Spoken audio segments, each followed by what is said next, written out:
দুই নম্বরে সাদা উজ্জ্বল রঙের একটা বক কি নিলেন, কবুতর নিলেন, কবুতর 2 নম্বর। 3 নম্বরে কালো কুসকুসে একটা কাক নিলেন। 4 নম্বরে বিভিন্ন কালারের মিক্সার, কালো এবং সবুজ মিক্সার একটা ময়ূর নিলেন। ময়ূরের কালার কয়েকটা, ঠিক কিনা? দেহের এক কালার, ভেজের কালার, পাটনার এক কালার। একটা ময়ূর নিলেন। বলেন কয়টা বাকি? 1 নম্বরে মোরগ, 2 নম্বরে কবুতর, 3 নম্বরে কাক, 4 নম্বরে ময়ূর। 4টা পাখি দিলেন ইব্রাহিম।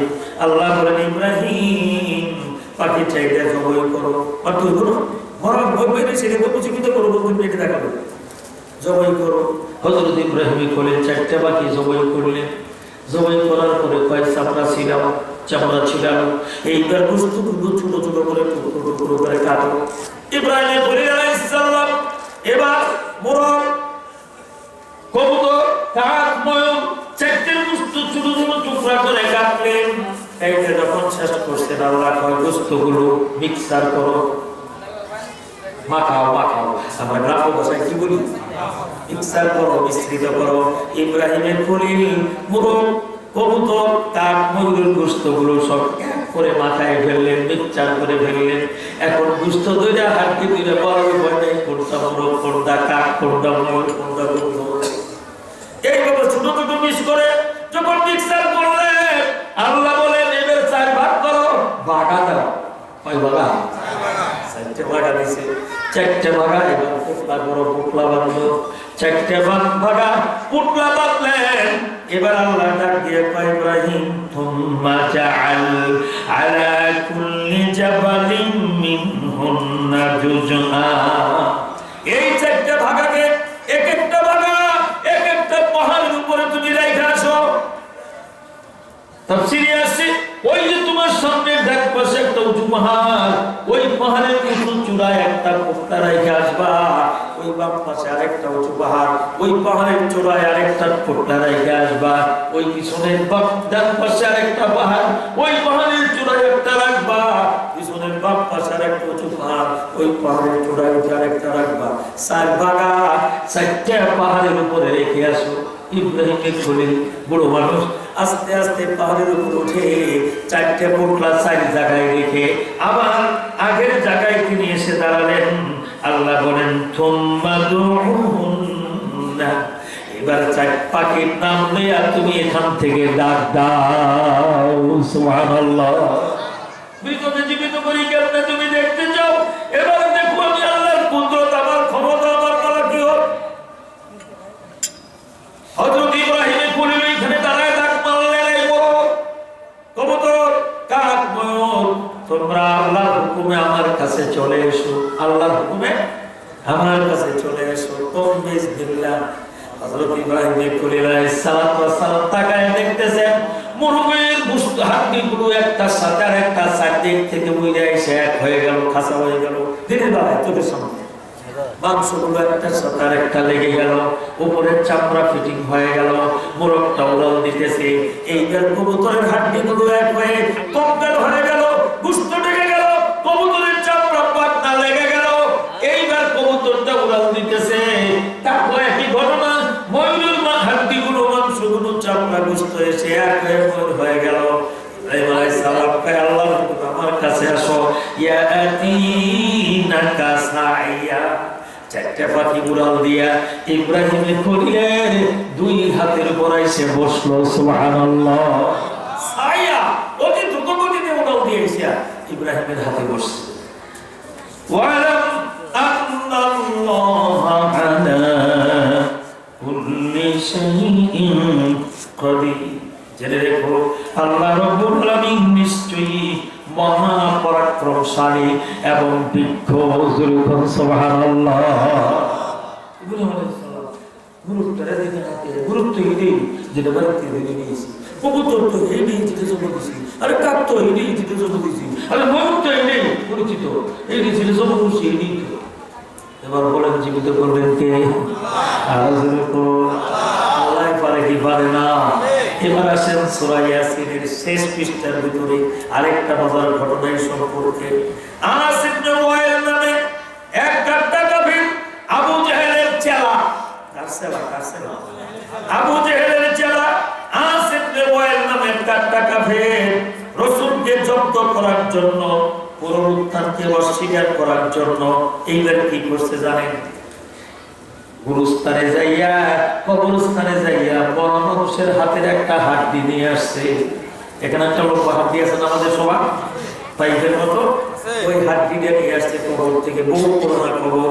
তাফসীরে রুহুল মানিতে আল্লাহ মানুষই লেখেন হাড্ডিটা তো নরম হয়ে গেছে, চাপ দিলে হাড্ডির মাথায় চাপ দিলে পাউডার হয়ে যায়।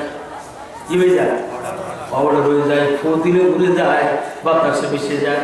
এমন একটা কুনুর হাড্ডি নিয়ে রাসূলের দরবারে আসছে আস ইবনে ওয়াইল। আয়েশা জিজ্ঞেস করে কয়লা মাইয়ু ইল ইযামা হিয়া রামিম। সূরা ইয়াসিনের 87 নম্বর আয়াতের শেষ অংশ। নিজের জন্মের কথা ভুলে গিয়া, নিজের সৃষ্টির কথা ভুলে গিয়া তার প্রশ্ন করে নবী আলামি নবী শুধু নবী দাবি করো মানুষ বলে বলা করে বলছেন তো? হ্যাঁ অবশ্যই হবে। তাই এই হাড্ডিটা মাইয়ু ইল ইযামা হিয়া রামিম, যেই হাড্ডিটা চাপ দিলে ফাটা হয়ে যায়, ফু দিলে উড়ে বাতাসের সাথে মিশে যায়, এইটাকে জীবিত করব কে? প্রশ্নটা কি দেখছেন? চাক্ষুষ প্র্যাকটিক্যাল প্রশ্ন করে রাসূলকে জব্দ করতে চাচ্ছে, পুনরুত্থানকে অস্বীকার করতে চাচ্ছে কাফেরের বাচ্চা কাফের। আমার রাসূল কোনো কথা বলেন না। আমার রাসূল আসমানের দিকে চায়, আসমানের দিকে বারবার চায়। সিরিয়াসলি আমার আল্লাহ ডাক দিয়া কয়, আয় জিবরাইল, আমার ভক্তরে প্রশ্ন করছে কাফেরের বাচ্চা কাফের পুনরুত্থানকে অস্বীকার করে নবীকে জব্দ করতেছে। আমার নবী উত্তর জানে, তারপর উত্তর দেয় না। কেন জানো? বারবার আসমানের দিকে তাকায়, আমি আল্লাহ উত্তর দিয়ে তোমারে পাঠাই দিব, সেই উত্তর তারে দিবে। সুবহানাল্লাহ। দেরি করো না জিবরাইল, তাড়াতাড়ি যাও। এবার আল্লাহ রাব্বুল আলামিন হযরত জিবরাইলকে পাঠাইয়া দিলেন। সূরা ইয়াসিনের ৭৯ নম্বর ৮০ নম্বর আয়াত দিয়া পাঠাইয়া দিলেন রাসূলের কাছে। জিবরিল আমিন এসে গেছে। আসসালাতু ওয়াসসালামু আলাইকা ইয়া রাসূলুল্লাহ। হুজুর গো সালাম নেন। হুজুর নো টেনশন, কোনো চিন্তা করবেন না। আল্লাহ রাব্বুল আলামিন জবাব পাঠিয়ে দিয়েছেন, কুল ইহাল্লাযী আনশাআহা আওয়ালা মাররা ওয়া হুয়া বিকুল্লি খালকিন আলীম। আল্লাহু আকবার। আল্লাহ তাআলা বলে দিলেন, নবী তুমি বলে দাও, এই বলে হাড্ডিকে পুনরায় জীবিত করবেন তিনি। বুঝতে পারবেন? বুঝে নাস্তিকদের উত্তর দিতে পারবেন। এই বড় হাড্ডিকে পুনরায় জীবিত করবেন তিনি, প্রথমবারে সৃষ্টি করেছেন যিনি। সুবহানাল্লাহ। মনে থাকবো, এই আমাকে যা আবার বানাইবো কে? সব দিবেন কি? কই তোমারে প্রথম বানাইছে যিনি, আবার কিয়ামতের দিন আবার পুনরুত্থান করবেন তিনি। এইটা বলতে পারবেন না? বলতে পারবেন? আল্লাহ পাক শিখিয়ে দিলেন, কুল ইউহিহাল্লাযী আনশাআহা আওয়ালা মাররা ওয়া হুয়া বিকুল্লি খালকিন আলীম। এই হাড্ডিটা পুনরুত্থান করাবেন তিনি, প্রথমবারে সৃষ্টি করছেন যিনি, তিনি সর্বসৃষ্টির বিষয় বিজ্ঞ, বিকুল্লি খালকিন আলীম। সবকিছু সৃষ্টির ব্যাপারে তিনি বিজ্ঞ। তার জন্য এটা কোনো ব্যাপারে সহজ কথা। একটা জিনিস প্রথমবার বানানো কঠিন, এই কাপটা প্রথম বানানো কঠিন, আবিষ্কার করা কঠিন, তারপরে যত বানাবে তত আরো সুন্দর হবে। যেরকম ঠিক কিনা? প্রথমবার বানানো কঠিন, পরবর্তী বানানো সেটা কিনা তার জন্য কঠিন, আপনার জন্য আমার জন্য কঠিন হইতে পারে। যিনি প্রথমবার বানান তার জন্য ওইটা দ্বিতীয়বার বানানো কিনা কঠিন না।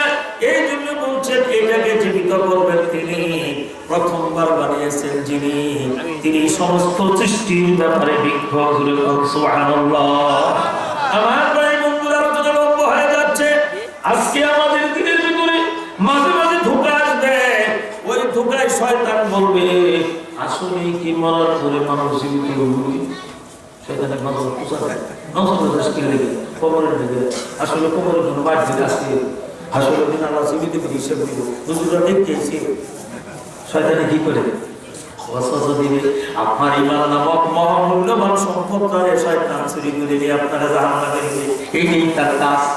আমাদের ঈমান কত মজবুত, কচু পাতার উপরে কাউসার পানি টুকু যত স্থায়ী, যতক্ষণ স্থায়ী, হুজুর কতক্ষণ বাতাস আসার আগেই করে যায়। সুপাতার উপরে এক ফোঁটা পানির স্থায়িত্ব যেমন, আমাদের ঈমান তার চেয়েও হালকা। এই জন্য শয়তান যখন ওয়াসওয়াসা দিবে, সাথে সাথেই বলবেন লা হাওলা ওয়ালা কুওয়াতা ইল্লা বিল্লাহ, কানজুম মিন কুনুজিল জান্নাহ। রাসূল বলেন বেহেশতের গুপ্ত ভান্ডারের একটা ভান্ডার হলো লা হাওলা ওয়ালা কুওয়াতা ইল্লা বিল্লাহ। প্রতিদিন 100 বার বলেন, কতবার? জোরে বল, 100 বার বলেন লা হাওলা ওয়ালা কুওয়াতা ইল্লা বিল্লাহ।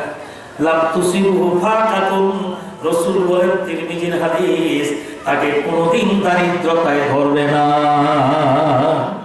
আমার প্রিয় বন্ধুরা, ঈমানকে নবায়ন করেন। রাসূল বলছেন জাদ্দিদু ঈমানাকুম, তোমাদের ঈমানকে নবায়ন করো। মাঝে মাঝে ঈমানকে নবায়ন করবেন। হুজুর কেমনে পড়বেন? আমানতু বিল্লাহি ওয়া মালাইকাতিহি ওয়া কুতুবিহি ওয়া রাসূলিহি ওয়াল ইয়াউমিল আখিরি ওয়াল কদরি খাইরিহি ওয়া শাররিহি মিনাল্লাহি তাআলা ওয়াল বা'সি বা'দাল মাউত। যখন ঈমান করব, ওই ঈমানকে নবায়ন করবেন। আমার ভাইরা, আপনার গাড়ির কাগজ প্রতি বছর নবায়ন করতে হয় কি হয় না? এদের রেজিস্ট্রেশন নবায়ন করতে হয়।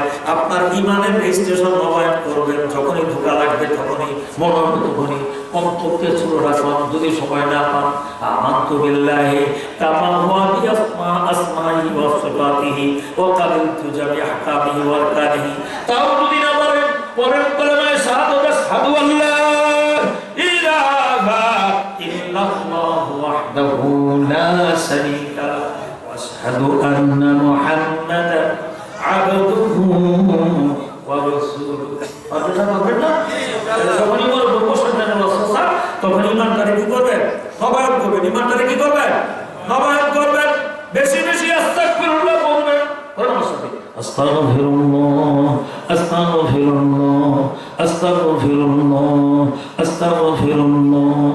হাসান বসরি রাহমাতুল্লাহ আলাইহি পৃথিবীর শ্রেষ্ঠ একজন মুহাদ্দিস, একজন তাবেঈ, বিশ্ববিখ্যাত আল্লাহর ওলি। সুবহানাল্লাহ, নাম শুনছেন না? হাসান বসরি, কি নাম? রাহমাতুল্লাহ আলাইহি। ওনার একজন জিজ্ঞেস করছে, হুজুর, আস্তাগফিরুল্লাহর দাম বেশি না সুবহানাল্লাহর দাম বেশি? শুনছেন কি? এত বড় মুহাদ্দিস, এত বড় তাবেঈ, এত বড় আল্লাহর ওলি, ওনারে জিজ্ঞেস করছে আস্তাগফিরুল্লাহর দাম বেশি না সুবহানাল্লাহর দাম বেশি? হাসান বসরি রাহমাতুল্লাহ আলাইহি জবাব দিতে, তোমার গায়ের কাপড়গুলো ময়লা হয়ে গেছে, এখন তোমার কাছে সাবান বেশি দরকার না আতর বেশি দরকার? উল্টো প্রশ্ন করছে, উল্টো প্রশ্ন করছে, প্রশ্ন করতে তোমার কাপড় চোপড় সব ময়লা, গায়ে জুব্বা ময়লা, এখন তোমার সাবান বেশি দরকার না আতর বেশি দরকার? বেচারা কয়, হুজুর সাবান। কই, আস্তাগফিরুল্লাহ সাবানের মতো, সুবহানাল্লাহ আতরের মতো, দুইটাই দরকার। সুবহানাল্লাহ। খুব বেশি কোনটা বুঝো? হাসান বসরির কথার ব্যাখ্যায় আছে, আস্তাগফিরুল্লাহর সাথে সুবহানাল্লাহর কোনো তুলনায় চলে না। তবে যার যার মর্যাদা আলাদা জায়গায়, সুবহানাল্লাহর মর্যাদা সুবহানাল্লাহর জায়গায়, আস্তাগফিরুল্লাহর মর্যাদা আস্তাগফিরুল্লাহর জায়গায়। কত বড় দাম আস্তাগফিরুল্লাহ। ছোট্ট একটা ঘটনা মনে পড়ে গেল। কি ঘটনা? হযরত ইমাম আহমদ ইবনে হাম্বল রাহমাতুল্লাহি আলাইহি, চার ইমামের মুস্তাহিদের একজন, চার মুস্তাহিদের একজন হলেন কি? আহমদ ইবনে হাম্বলি মাযহাবের যিনি ইমাম আহমদ ইবনে হাম্বল রাহমাতুল্লাহি আলাইহি, ওই ওনার জামানায় সবচেয়ে বড় মুহাদ্দিস ছিলেন। 10 লক্ষ হাদিসের হাফেজ ছিলেন। 10 লক্ষ হাদিস ওনার সংগ্রহ ছিল। 50,000 হাদিস উনি যাচাই বাছাই করে একটা কিতাব লিখেছেন, মুসনাদে আহমদ। এত বড় মুহাদ্দিস। ওনার কাজ ছিল দেশে দেশে করে হাদিস সংগ্রহ করা। তখন তো কিতাব হয় নাই। ওই মিশরে একজন মুহাদ্দিস আছে, কার কাছে শুনছি, মিশরে একজন মুহাদ্দিস আছে, ওনার কাছে নবীজির কয়টা হাদিস আছে, বাস সফর শুরু করে দিয়েছে। ওই লোকের ঠিকানা নিয়ে কয়দিন, কয় সপ্তাহ লাগবে তার কোনো সীমানা নাই, কত কষ্ট হবে তার কোনো দরকার নাই। উনি ওনার কাছে গিয়ে যাচাই বাছাই কইরা যদি মনে চাইতো যে না ঠিকই আছে, তার এই সনদ ঠিক মতো যাচাই করে হাদিসটা তার কাছ থেকে তিনি নিয়ে এসে কিতাবে লিখতেন। এইরকম কাজ ছিল তার। 50,000 হাদিসের কিতাব লিখছেন আর সংগ্রহ ছিল 10 লক্ষ হাদিস। কি মেহনত করছেন সারাদিন। অত্যন্ত বড় মুস্তাহিদ ছিলেন, মুজাহিদ ছিলেন, জীবন দিয়েছেন, জেলখানায় মার খেয়েছেন, বাতিলের কাছে মাথা নত করেন নাই। আমার প্রাণের বন্ধুরা, অনেক লম্বা ঘটনা, আমি ছোট্ট ঘটনাটা বলি, আমি শেষ করব। হযরত ইমাম আহমদ ইবনে হাম্বল রাহমাতুল্লাহ আলাইহি মিশরে গেছেন হাদিস জোগাড় করতে। মিশরের মানুষ কেউ তারে চিনে না, কখনো পরিচয় দেয় না, নিজেকে গোপন রাখে, ঝামেলা অযথাই মানুষ বিরক্ত করবে। এত বড় ইমাম বিশ্ববিখ্যাত আলেম, ওই জামানার তার জামানায় তিনি যাচ্ছেন, এশার নামাজের আযান হয়েছে, মিশরের শহরে এক মসজিদে তিনি এশার নামাজ জামাতের সাথে বসছেন, নামাজ পড়ে তাসবিহ তাহলিল ওজিফা করতেছে। মনে মনে ভাবে প্রচন্ড শীত, হালকা বনশীত, বরফ পড়তেছে, সত্য প্রভা, কোথায় যাব, আমি তো কাউকে চিনি না, আমাকে কেউ চিনে না, কোথায় যাবো, আপনার কোথায় কাটাবো। মনে মনে ভাবতেছেন, আল্লাহ যদি সুযোগ করে দেয়, আল্লাহর ঘর মসজিদে আমি রাত্রি থাকবো। আস্তে আস্তে যুগে করতেছি, এক এক করে ইমাম সাহেব, মুসল্লি সবাই চলে গেছে, উনি ওই তসবিহ করতেছে। খাদেম যখন খাওয়া দাওয়া করে এসে ঘুমাবো, আয়াতে মসজিদে তালা দিব, আয়াতে এক মুসাফির বলে দিয়েছে, আয় জিজ্ঞেস করে, চাচা মসজিদ তালা দিব, বন্ধ করবো, আপনি বেরিয়ে যাবেন। না বাবা, আমি বেরিয়ে কোথায় যাবো, আমি বিদেশি মানুষ, এসব মসজিদে জামাত করে আমল করতেছি, তুমি আমার মসজিদে বাড়ি করে দিবে গা। মুসাফিরের জন্য মসজিদে থাকা যায়, মুসাফিরের জন্য মসজিদে থাকা যায়, এতে কারণ এতে থাকবে আমার বন্ধুরা, কিন্তু মসজিদ থাকতে দিবে না, কোনো নির্দেশন থাকা যাবে না, কোনো লোক মসজিদে থাকা যাবে না। আমরা কই থাকতে দিলে আমি জানি, উনি লোক বিরোধ করতেছেন যে আমি তো বাবা এই দেশি মানুষ না, এই দেশ আমার কেউ চিনে না, আমিও কারো চিনি না, এই রাত্রিবেলা ভোগ করতেছে, কোথায় যাবো বাবা, না তো বেরো না, কিছু শুনতে দিবে। দেখো বাবা, আমি নিয়ত করছি এসব নামাজ জামাতের সাথে বসছি, ফজর নামাজ আমি মসজিদে জামাতের সাথে বলবো, সুতরাং নামাজের জন্য আমি অপেক্ষা করবো, তুমি আমার খারাপ আগে কই বুঝলি ফজর তো দরকার নেই, আমি জানতে দিয়ে লাগে। নিরুপায় হয়ে আল্লাহর বান্দা মসজিদ থেকে বেরিয়েছি, রাস্তা দিয়ে হাঁটতেছে, আল্লাহ কোথায় যাব, এই প্রচন্ড শীত, খাওয়া দাওয়া পরের কথা, এই সত্য প্রবাহ গরম করতেছে, এই শীত থেকে বাঁচবার জন্য একটা নিরাপদ স্থানের দরকার। কোনো জায়গা না পাইয়া মিশরের রাস্তার মোড়ে, মেইন শহরের মেইন রোডের রাস্তার মোড়ে এক বেচারা রুটি বানায় রাস্তা কি করতেছে, ওই হকার থাকে না হকার, ওই রকম রাত্রিবেলায় রুটি বানায় বেচতেছে। আস্তে আস্তে আস্তে আস্তে রুটির চোলা